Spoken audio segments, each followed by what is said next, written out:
Luxury home sales plunge 45%. If you're new to the channel, welcome aboard. If you're a returning viewer, I appreciate your participation in our journey.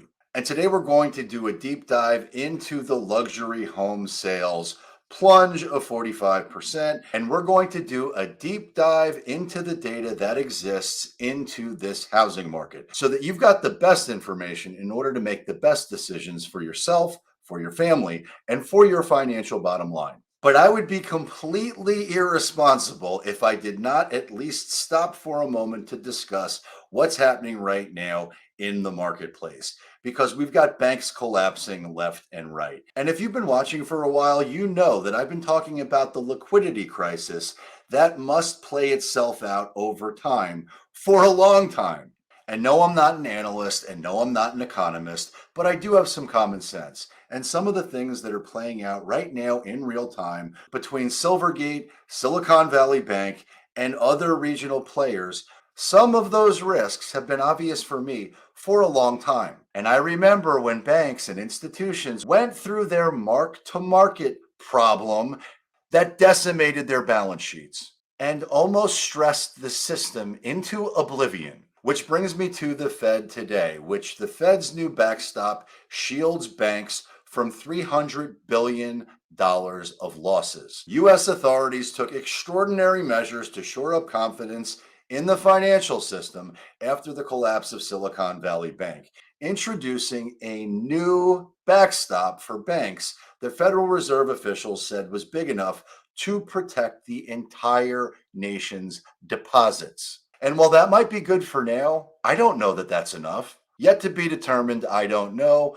but time will tell. But over the weekend, there were a lot more regional banks that got decimated, that experienced a bank run. And while I've shared some of those stories in other videos, this weekend was no bueno for lots of deposit holders. And we saw the surprise closure of New York's Signature Bank, along with mounting concerns about the spillover effect to other regional lenders and the wider economy.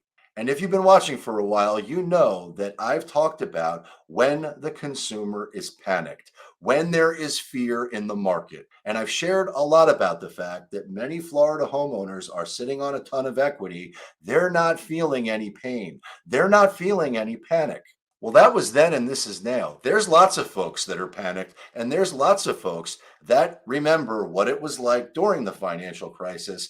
And there are a lot of people right now that are afraid the financial system is in trouble. The uptick in fear about the safety of bank deposits is exponential, at least relative to last week. But the FDIC said it will resolve SVB in a way that fully protects all depositors. Similarly, all depositors at Signature will be made whole. The Fed also announced a new bank term funding program that offers one-year loans to banks under easier terms than it typically provides. $25 billion is available. The central bank relaxed terms for lending through its discount window, which is its main direct lending facility. The response helped soothe investors worried about additional bank runs or the risk of a fresh financial crisis, which would trigger a recession. Under the new U.S. program, which provides loans of up to 1 year, collateral will be valued at par or 100 cents on the dollar. That means that banks can get bigger loans than usual for bonds, reducing the pressure to generate cash by selling securities whose prices have tumbled.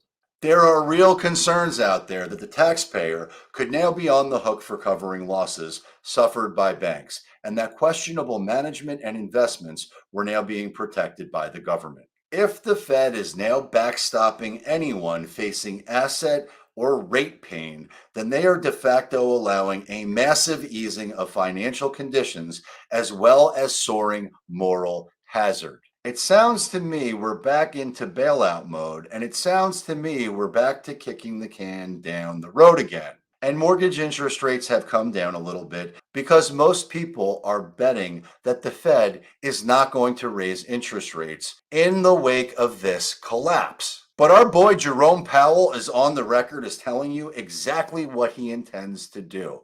And while the Fed hasn't done anything yet, they are meeting this month. And it'll be very interesting to see how hawkish or dovish he actually is. But the trend is not our friend, which takes me to our original topic because luxury home sales have plunged 45% with Miami and the Hamptons hit hardest. Well, to be clear, all sales in Florida have been hit hard. All sales have dropped radically in every market that I've covered. So it's not just the luxury housing market that's down 45%. Most of the markets that I cover are down somewhere between 30 and 50%, which does not mean that prices have gone down, but it does mean the number of sales has dropped dramatically, which should come as a shock to nobody because interest rates have gone through the roof. But as per Redfin, sales of luxury homes dropped 45% during the 3 months ended January 31st, compared with the same period year before.